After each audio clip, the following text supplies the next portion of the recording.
শুভ সকাল সবাইকে, নমস্কার সবাইকে। আমি পম্পি চলে এসেছি আবারও নতুন একটা ভিডিওর সাথে। আজকে সকাল থেকে নিয়ে ভিডিওটা শুরু করলাম। আশা করি আজকের ভিডিও আপনাদের ভালো লাগবে।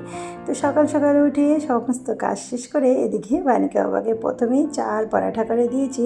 ও খেয়ে চলে গেছে দোকানে, আর এদিকে শুরু করে দিয়েছিলাম আমি কাজ। এরই মাঝখানে আমার ভাই অনেক কিছু নিয়ে আসলো। তো এগুলো মা লঙ্কার থেকে পাঠিয়ে দিয়েছে, মানে আমাদের ঘরের থেকে। আমার বড় মামা গেছিলো, বড় মামার হাতে করে মা পাঠিয়ে দিয়েছে অনেক কয়টা আম। এদিকে আমের আচার, এই আমের আচারটা মা আগেও পাঠিয়েছিল। আর এখানে পাকা আম, কাঁচা আম পাঠিয়েছে, আর সাথে পাঠিয়েছে অনেকগুলো আমসত্ত্ব। এই আমসত্ত্বগুলো কয়েকদিন থেকে মা রোজ ফোন করলে একই কথা বলতো, তোরা এসে পর অনেক আম হয়েছে এবার গাছে, আর আমসত্ত্ব দিয়েছে অনেক বেশি। তো বানিকা তো আমসত্ত্বর নাম শুনে রোজ ফোনে দিদনকে একই কথা বলছে, দিদন তুমি কাউকে দিয়ে হলেও আমার জন্য আমসত্ত্ব পাঠাও। তো মা এবার গেছিলো বড় মামা, তো বড় মামার হাতে অনেক কিছু পাঠিয়ে দিয়েছে, অনেকগুলো আমসত্ত্ব, এদিকে আমের আচার, আর এদিকে কাঁচা পাকা আম। তবে এখানে আমসত্ত্ব শুধু আমার জন্য না, এখানে পাঠিয়ে মা বলেছে দিদিভাইয়ের বাসায়, মানে আমার ননাসের বাসায়, আমার শাশুড়ি মার ঘরে সবাইকে দিয়ে তারপর খেতে। এখানে আমার ভাইয়েরও আছে, তো সবার মিলিয়ে মা অনেক কয়টা আমসত্ত্ব পাঠিয়ে দিয়েছে। এখানে 8-10টার মতন আমসত্ত্ব আছে। তো অনেক ভালো হয়েছিল আমসত্ত্বগুলো, আর অনেক কয়টা আমসত্ত্ব পাঠিয়ে দিয়েছে।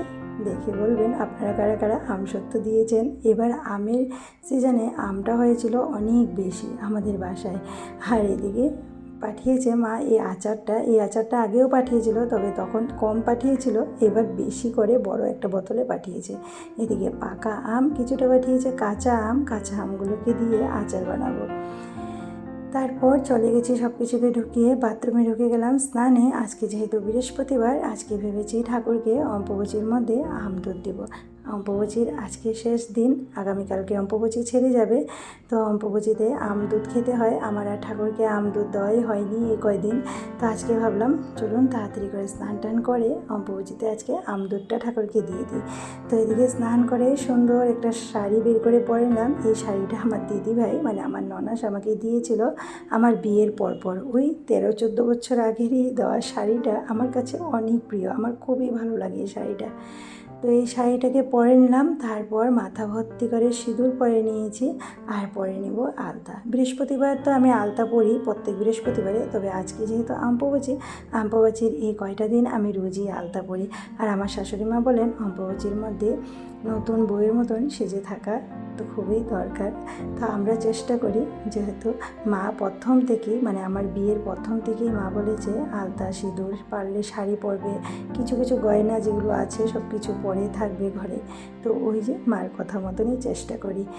এদিকে আমার দেখা দেখি আমার বানিকাও আজকে ঘরে আছে, আর ও পরে নিয়েছে একটা শাড়ি। ও তো শাড়ি পরতে আমার মতন খুবই ভালোবাসে, তো আমি শাড়ি পরেছি দেখে ও একটা শাড়ি পরে নিল। তারপর চলে এসেছি ঠাকুর ঘরে, ঠাকুর পূজা দিয়ে দিই। আজকে অম্বুবাচী যেহেতু, ভেবেছি আজকে আম দুধ দিয়ে দিব ঠাকুরকে। আর আমরা গুরুদেবকে পূজা দিই অম্বুবাচীর কয়দিন। যে মা লক্ষ্মীকে আমরা পূজা দিই না, আর লক্ষ্মীর আসনটাকেও ঢেকে রেখেছি। ঘরে সরস্বতী মা, কালী মা, বিপদনাশিনী সব ঠাকুরেরই ফটো আছে, সব ফটোকেই ঢেকে রেখে দিয়েছি। শুধু গুরুদেবকে মা বলে গুরুদেবকে নাকি উপাস রাখা যায় না, ওই জন্য গুরুদেবকে রোজই পূজা দিচ্ছে। আর আজকে গুরুদেবকে আম দুধ দেব, ওই জন্য একটা নিয়ে নিয়েছি পাথরের বাটির মধ্যে আমার দুধটা দিব। তো এইখান থেকে মা দেওয়া একটা আম, আমার মা যে আম পাঠিয়েছিল সেইখান থেকে একটা আম দিয়েছে ঠাকুরকে, আর একটা আম তো আমরা রেখেছিলামই এনে। তো 2টা আম দিয়ে দুধ দিয়ে ঠাকুরকে দিয়ে দিলাম পুজো। আর আমার ঘরে ছোট্ট একটা গোপাল সোনা আছে, সেই গোপাল সোনাকেও একটু আম দুধ দিয়ে দিয়েছি। আমি কোনো মেনে অনেক কিছু করেই আমি গোপাল সোনাকে পূজা করি না, আমার ঘরে আছে, আমার শাশুড়ি মা দিয়েছিল আমাকে, তার জন্য আমি যেভাবে নিত্য ঠাকুর দিই ওইভাবে করে গোপাল সোনাকে পূজা দিই। তো চলুন, আমার পূজা দেওয়া হয়ে গেছে, ধূপকাঠি প্রদীপ জ্বালিয়ে একটু আরতি করে নেব। আর হয়ে গেছিলো অনেকটা বেলা, এখন যেহেতু আজকে অনেকটা এক্সট্রা কাজ জমে গেছিলো আমার, তার জন্য দেরি হয়ে গেছে। এই যে আলতা পরা, শাড়ি পরা, এই অম্বুবাচীর কয়টা দিন তো আমার শাশুড়ি মার বলা মতে আমি রোজই আলতা সিঁদুর পরে শাড়ি পরেই ঘরে থাকছি। তারপর এই যে ঠাকুর পূজা দিয়ে অল্প একটু প্রসাদ মুখে নিয়ে নিই, আমার দুধ মুখে দিয়েই চলে যাব সিধে রান্নাঘরে। এখনও রান্না বাকি আছে। তো এই যে আজকে আমি একেবারেই নতুন বউয়ের মতন সেজে রেখেছি। আমার শাশুড়ি মা দেখলে এই ভিডিওটা খুবই খুশি পাবে। মা সবসময় বলে অম্বুবাচীতে বউয়ের মতনই, মানে নতুন বউয়ের মতন সেজে থাকবে। তো ওই জন্য মায়ের কথা মতন আলতা সিঁদুর শাড়ি পরে একেবারে নববধূর মতন সেজে আছি। তারপর এদিকে ভাত হয়ে গেছে, ডাল হয়ে গেছে। ডাল ভাত নামিয়ে আলু কেটে রেখেছিলাম, আলু ভাজি করে নিচ্ছি। আর একেবারেই সিম্পলভাবে রান্নাটা করব, ডাল আলু ভাজি। আর মাছ আনতে অনেক দেরি হয়েছিল। ভাঙর মাছ আনার পর মাছটাকে কাটতে হয়েছে, তারপর মাছটাকে ধুয়ে আর কোনো রান্না করব না। এখন বেলা প্রায় 3টা বাজতে চলছে, তো মাছটা ভেজে ভাত দিয়ে দিব। তো মাছটাকে কড়া করে ভেজে ডাল আলু ভাজি আর মাছ ভাজি দিয়ে ভাত দিয়ে দেবো। আমার শাশুড়ি মা বলেন এই অম্বুবাচীর 3টে দিন একেবারেই চুলার নিরামিষ খেতে লাগে না, আমিষই রাখতে হয়। তার জন্য আজকেও মাছ, গতকালকেও মাছ ছিল, আজকেও মাছই রান্না করছি। তারপর খাওয়া দাওয়া শেষ করে আমি আর বানিকা দুইজন চলে এসেছি ছাদে। আর দেখুন, ছাদে এসে আকাশটাকে দেখে এত ভালো লাগছে, খুব সুন্দর আকাশের রঙটা হয়ে আছে। এখন যেহেতু সন্ধ্যা হবে ওই যে পাখিরাও সবাই নিজের বাসায় চলে যাচ্ছে।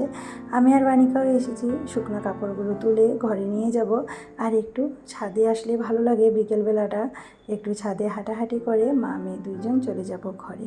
তো এই ছিল আজকে সারা দিনের আমার ভিডিও। কেমন লাগলো আমার এই ভিডিও নিশ্চয় জানাবেন। আপনারা কারা অম্বুবাচীতে কী নিয়ম পালন করেন নিশ্চয়ই আমাকে কমেন্টে জানাবেন। আমার ভিডিও ভালো লাগলে একটা লাইক করে আমার পেজটিতে ফলো দিয়ে আমার পাশে থাকবেন। আজ তাহলে আসি, আবার আসবো নতুন ভিডিওর সাথে। ততক্ষণ সবাই ভালো থাকবেন।